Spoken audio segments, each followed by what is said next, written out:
मेरा नाम डॉक्टर अनु गोयल है। मैं गोपी कृष्ण हॉस्पिटल में इनफर्टिलिटी व आईवीएफ स्पेशलिस्ट हूँ। मेरी training MBBS Maulana Azad medical college, MS Lady Hardinge medical college Delhi से हुई है।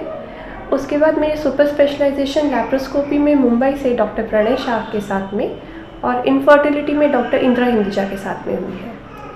यहाँ पर मैं पिछले 5 साल से काम कर रही हूँ।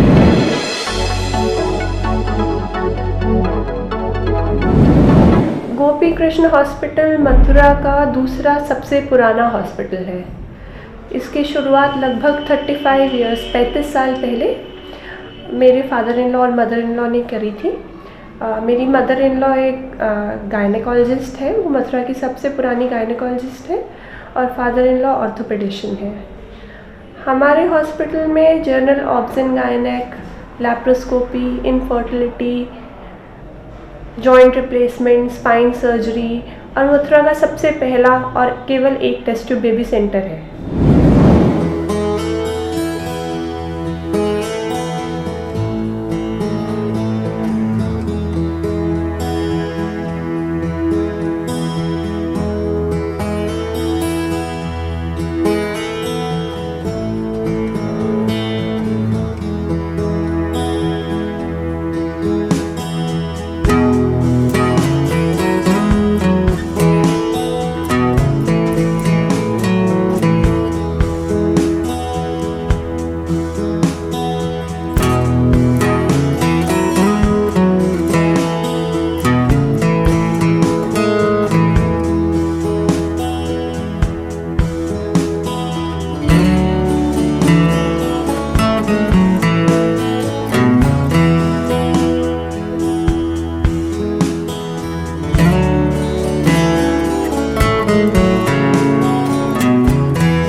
यहाँ पर गायनेक और ऑर्थोपेडिक से रिलेटेड ट्रीटमेंट्स प्रोवाइड करते हैं। ऑब्स एंड गायनेक में normal deliveries, caesarean, difficult deliveries, high risk patients, बाकी इनफर्टिलिटी जिसमें कि बेसिक इनफर्टिलिटी ट्रीटमेंट्स से लेकर IVF तक का ट्रीटमेंट, गायनेक लैप्रोस्कोपीज़ यानी लैप्रोस्कोपी से दूरबीन के ऑपरेशन से बच्चेदानी निकालना, रेसिस्ट यानी रसौली का ऑपरेशन, बाकी फाइब्रॉइड, रसौली आदि के ऑपरेशन किए जाते हैं।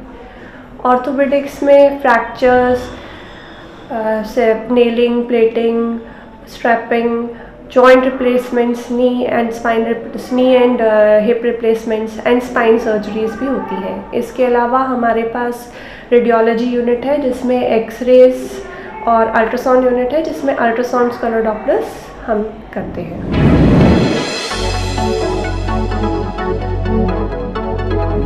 IVF का मतलब होता है कि हम औरत का अंडा और हस्बैंड का शुक्राणु बाहर लेकर बाहर बच्चा बनाते हैं, जिसको हम औरत की बच्चेदानी के अंदर डालते हैं। फिर बच्चेदानी में बच्चा अपनी जगह लेता है और पनपता है। बेसिकली इस चीज़ को IVF कहते हैं।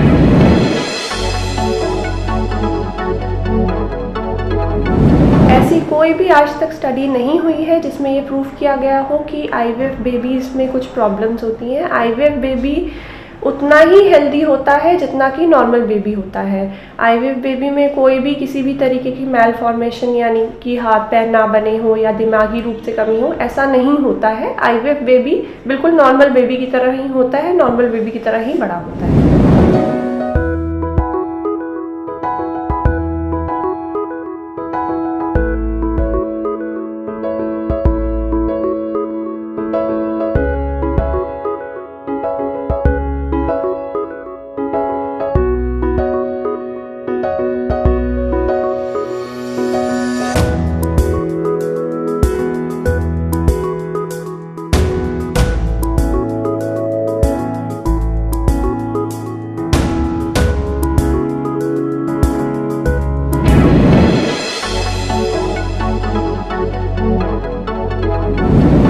प्रोसीजर जो है वो औरत के पीरियड्स आने के बाद में शुरू होता है। लेडी का जब पीरियड आता है उसके दिन में, उसके पीरियड आने के लगभग 15 दिन बाद IVF हो जाता है और उसके 15 दिन बाद हमें रिजल्ट मालूम पड़ता है। मतलब कि नॉर्मल एक पीरियड की जो ड्यूरेशन होती है 1 महीने के अंदर IVF का पूरा प्रोसीजर कंप्लीट हो जाता है।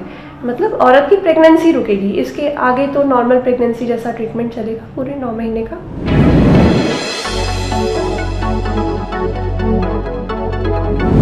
दोनों फैक्टर्स होते हैं, मेल एंड फीमेल फैक्टर्स दोनों होते हैं। लगभग हम मान के चलें तो 40% mail factor, 40% female factor and 20% is combined और अनएक्सप्लेन्ड। जैसे साइंटिफिकली देखें तो मेल्स में भी आजकल उतनी ही प्रॉब्लम्स पाई जाती हैं। स्पर्म काउंट्स पहले के मुकाबले काफ़ी लो हो गए हैं। मेल्स में स्मोकिंग और जितने भी एनवायरमेंटल फैक्टर्स हैं उनकी वजह से स्पर्म काउंट्स आज से 20 साल पहले के और आज के स्पर्म काउंट्स को हम कंपेयर करें तो काफ़ी कम है। तो मेल फैक्टर भी आजकल उतना ही रिस्पॉन्सिबल है। हाँ, ये ज़रूर है क्योंकि फ़ीमेल्स में हम ज़्यादा चीज़ें देखते हैं कि अंडा बन रहा है, नलें खुली हुई हैं, बच्चेदानी सही है, इसलिए फ़ीमेल्स में ज़्यादा इन्वेस्टिगेट करना पड़ता है और बच्चा भी जाके फ़ीमेल्स में ही रुकता है। लेकिन अगर हम टोटलिटी में देखें तो मेल एंड फीमेल फैक्टर्स वो दोनों रिस्पॉन्सिबल होते हैं।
एम्ब्रियोलॉजिस्ट हैं डॉक्टर सुषमा वेद। वो दिल्ली की बहुत फेमस एम्ब्रियोलॉजिस्ट है जो कि हमारे यहाँ पर अंदर क्लिनिकल एम्ब्रियोलॉजी वाला पार्ट यानी लैब का पार्ट सारा वो हैंडल करती हैं। हमारी टीम में हमारा स्टाफ काफ़ी एक्सपीरियंस और ट्रेंड स्टाफ है IVF में।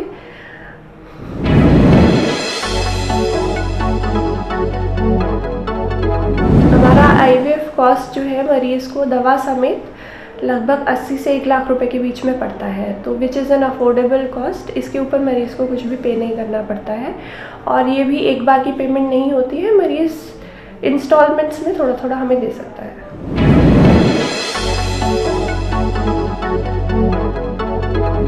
IVF आजकल हिंदुस्तान में 1 या 2 सेंटर्स नहीं बल्कि हज़ारों में सेंटर्स हैं IVF के और बिल्कुल हम अफोर्डेबल कॉस्ट पे IVF देते हैं जो कि मिडिल क्लास फैमिलीज़ अफोर्ड कर सकती हैं, ले सकती हैं ये सब फैसिलिटीज़।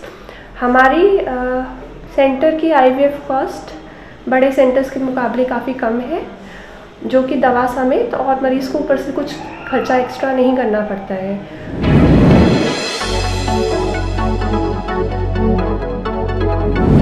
ऐसी कोई एज लिमिट डिफाइन नहीं है बट जनरली एथिकली अगर बोला जाए तो 50 लेडी की एज 50 से ऊपर IVF की फैसिलिटी नहीं लेनी चाहिए क्योंकि आगे जो बच्चा पैदा होगा हमें उसका फ्यूचर भी देखना है और लेडी का फ्यूचर भी देखना है। 50 के एज के बाद प्रेगनेंसी में कॉम्प्लिकेशंस बढ़ें इसके चांसेस बहुत ज़्यादा हैं। ब्लड प्रेशर बढ़े, डायबिटीज़ हो, कम समय का बच्चा हो, कम वज़न का बच्चा हो और आगे बच्चा होने के बाद लेडी का अपना लाइफ स्पैन या हस्बैंड और लेडी का अपना लाइफ स्पैन कितना है, वो बच्चे को कितना अच्छा केयर दे पाएंगे, ये सब एथिकल इश्यूज़ भी हैं जिनको हमें डील करना बहुत ज़रूरी है।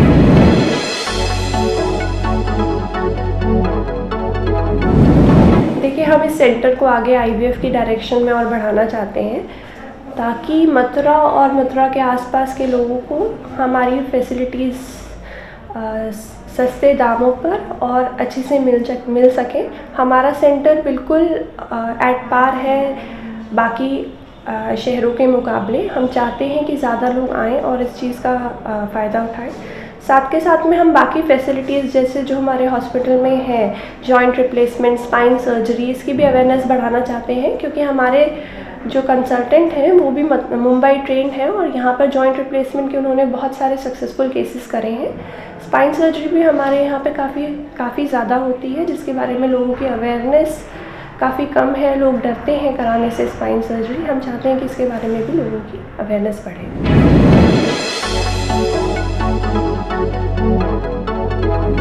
ये बताना चाहूँगी कि बांझपन या इनफर्टिलिटी एक स्टिग्मा नहीं है कि उससे छुपाते ट्रीटमेंट कराया जाए या ट्रीटमेंट नहीं लिया जाए या भगवान का दोष समझ के उसको छोड़ दिया जाए कि हमें कुछ नहीं करने की ज़रूरत है, ये भगवान का दोष है हमारे ऊपर। इसमें ट्रीटमेंट ली जानी चाहिए और ट्रीटमेंट बहुत सक्सेसफुल होती है। जितना हम लेट करते जाते हैं इन सब चीज़ों में, उतना ट्रीटमेंट का सक्सेस गिरता जाता है। तो जितना अर्ली हम ट्रीटमेंट के लिए अप्रोच कर सकते हैं डॉक्टर को, हमें करना चाहिए। आईवीएफ में औरत का अंडा और हस्बैंड का ही शुक्राणु लिया जाता है, कोई बाहर से बच्चा लेकर नहीं डाला जाता है, दोनों का ही अंश होता है। ये भी याद रखना बहुत ज़रूरी है, क्योंकि काफ़ी लोग इसलिए नहीं कराते हैं कि बाहर से बच्चा लेकर डाला जाएगा, बच्चा हमारा नहीं होगा।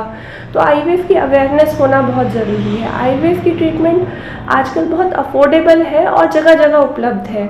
लोगों को संपर्क करना चाहिए अपने आसपास गायनेकोलॉजिस्ट को, इनफर्टिलिटी स्पेशलिस्ट को, ताकि वो इस चीज़ का बेनिफिट उठा सकें।